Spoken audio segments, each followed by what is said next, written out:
Эфирде сайтқа саяхат көрсөтүүсү интернет айдыңдагы маалыматтар менен мен Жанара Нарматова тааныштырам. Саламатсыздарбы? Садыр Жапаров Кыргызстан тышкы саясатта тең салмактуулукту карманарын билдирди. Президент Садыр Жапаров дүйнөдө коопсуздукка жаңы коркунучтар, чакырыктар пайда болгонун, эл аралык институттардын жана эл аралык укуктун ролунун алсыздаганы байкалганын билдирди. Бул тууралуу мамлекет башчынын бүгүн 24 октябрда дипломатия тармагынын кызматкерлеринин кесиптик майрам менен куттуктаган билдирүүсүндө айтылат. Анда Жапаров азыркы татаал геосаясий кырдаал эл аралык жана тышкы экономикалык байланыштарга олуттуу таасир тийгизип жаткан учурда Кыргызстан дайымкыдай көз карандысыз, ыраттуу жана тең салмактуу тышкы саясатты карманаарын билдирди.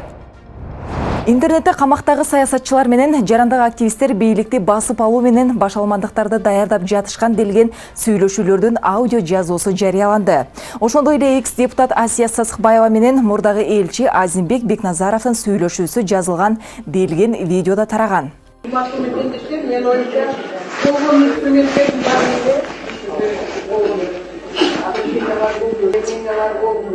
что у нас только один момент. Это масштабный митинг. Вот и все. Почему наша власть все время бывает продажи? Почему все время выбираем продажную власть? Поэтому сейчас один момент. Все масштабный митинг. Башка Ленин мешал Акалаевы, Саваевы, Сындыравы, Радикалдуу жол аны өзгөрө айтып атасыздар. Радикалдуу жол болсо күчүгө кетти. Көп маселе. Күчүгө эмес, күчүбүз жетеби дейсиз. Жок күчүгө. Күчүгө деп. Күчүгүз бирок айдан айтканда биз толко курултайдан болчу. Кылкылдатып şey yapalım. Ошо күч болот.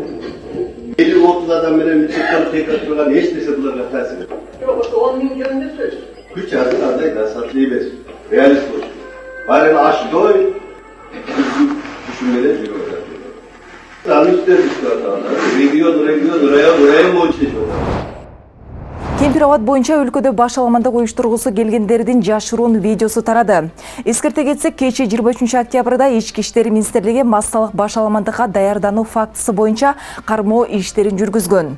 Ведомстводон билдиргендей, Ички иштер министрлигинин тергөө кызматы тарабынан кылмыш жаза кодексинин 36-278 беренеси массалык башаламандыктарды уюштурууга даярдануу менен козголгон кылмыш иши боюнча тергөө амалдары жүргүзүлүүдө. Атайын тергөө иш чараларынын жүрүшүндө тергелип жаткан кылмыш ишинин алкагында айрым адамдардын массалык башаламандыктарды уюштурууга жана даярдоого, андан кийин бийликти мыйзамсыз басып алуу боюнча иштерге катыштыгы бар экендиги боюнча далилдер алынган, деп айтылат маалыматта. Конкреттүү действияларды сунуштагым келип атат. Элгиле эртең воскресенье күнү марш кылып за целостность деп туруп. Ошол жерден дагы эртең да кылабыз, андан кийин эмеге чейин, ак үйгө чейин барабыз, эмеге депутаттарга чейин. Андан токтоосуз дагы жол кылып жатам.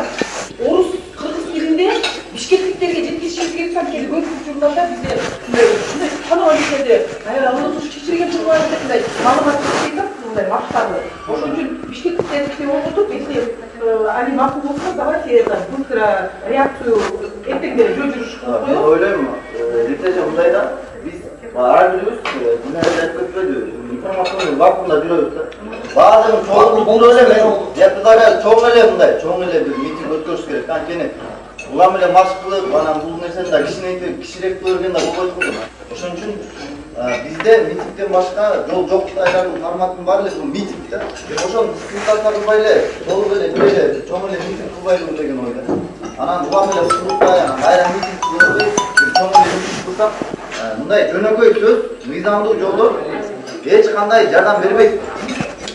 Чоң камчы урмай, бийликке эч жардам бербейт. Күндө бир пайызында жолуна чогулуп мындай бир иш аракет кылып алып десек, анда ушул бир баардык бир муштундай болуп, бир митинг өткөрүп кетет.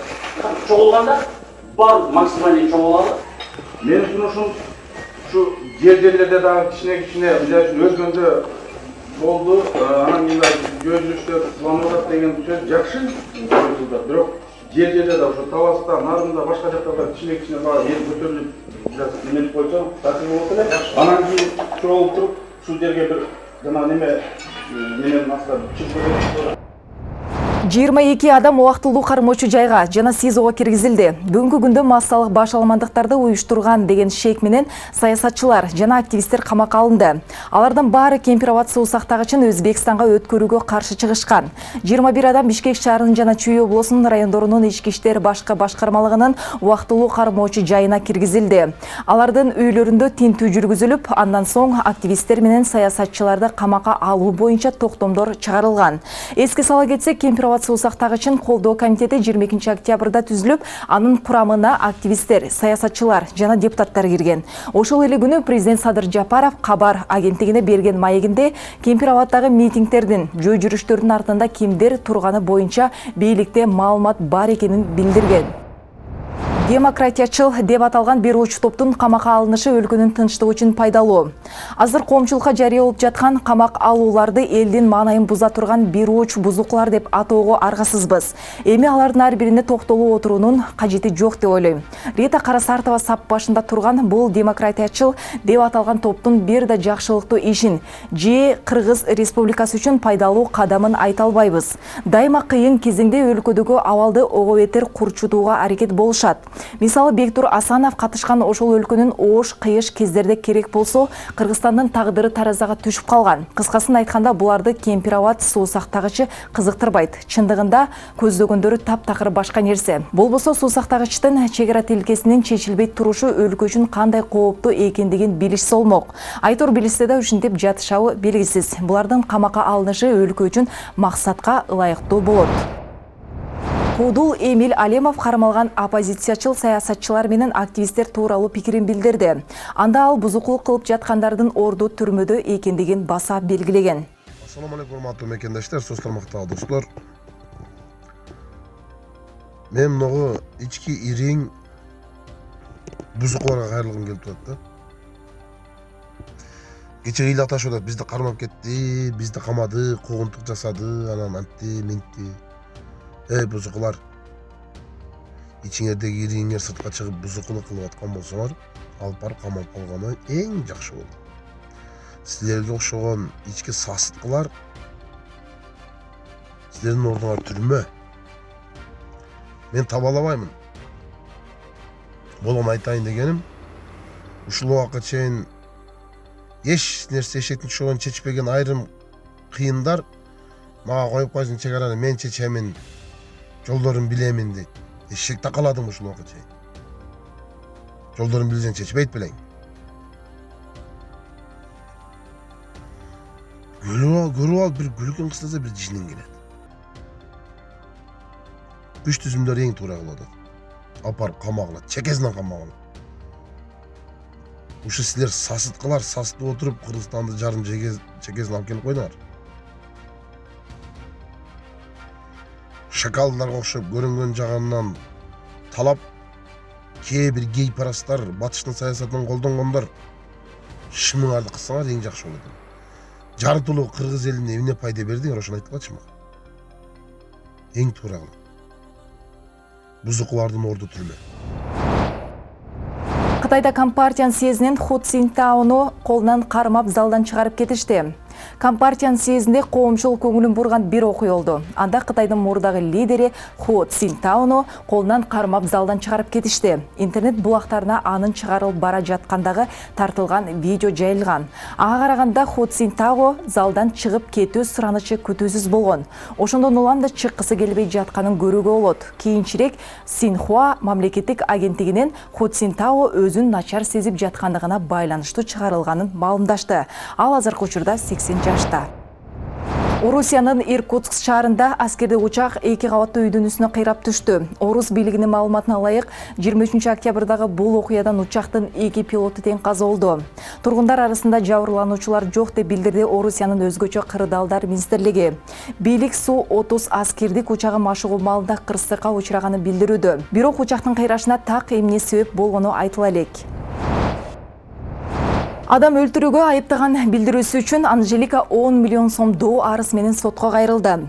Кыргызстан социалдык демократтар партиясынын мүчөсү Алга Кылычевдин өзүнүн жалган маалымат таратканы үчүн сотко арыз түштү. Кылычев Дөө Чыңгыз Каймана аттуу уюшкан кылмыштуу тобунун мүчөсүнүн өлүмүнө Анжеликанын түздөн-түз тиешеси бар, буйрума берип өлтүргөн деп өзүнүн Фейсбуктагы баракчасы аркылуу видео кайрылуу жасаган. Адам өлтүрүү боюнча оор кылмышка айыптаган Кылычевди ырчы Анжелика сотко берип, жалган айыптоосу үчүн 10 миллион сом моралдык чыгым өндүрүп берүү арызы менен Лелин райондук сотуна кайрылды.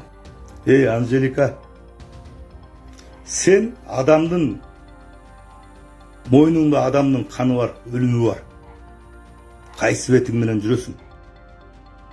Кайсы бир чырактай эле кыргыздын балдарын өлүмүнө себепкери сенсиң да. Мен азыр күч түзүмдөргө кайрылайын. Мен өзүм Сооронбай Жээнбековдун угунтугу менен СИЗОдо 5 айдан ашык жаттым. Ал СИЗОдон уккан сөздөр жалган эмес. Мен азыр күч түзүмдөргө кайрылам. Бул кыз жана Чыңгыздоо деп раматылык жигит каза болуп калды. Анга мен эч эмем жок, чатагым жок. Эме жер жамандап барбасын. Бирок ошо жердегилер айткан, түрмөдө отургандар. Şu Angelikаны кызганып, Angelika бир балдарга тийишип алып, анан катуу өзүнө жараша жооп алып туруп, анан ошол Дөө Чыңгызды ошо 2 баланы өлтүрткөн деп. Акыркы хоткасы Дөө Чыңгыздын сенин азабынан болгон. Гүлзада Рыскулованын Казакстанда өткөн фестивалда ырдаган видеосу. Кыргыз Республикасынын эмгек сиңирген артисти ырчы Гүлзада Этно Заманбап музыкалык фестивалга катышты. Фестиваль кече 23 октябрда Кыргызстандан Түркистан шаарында өттү.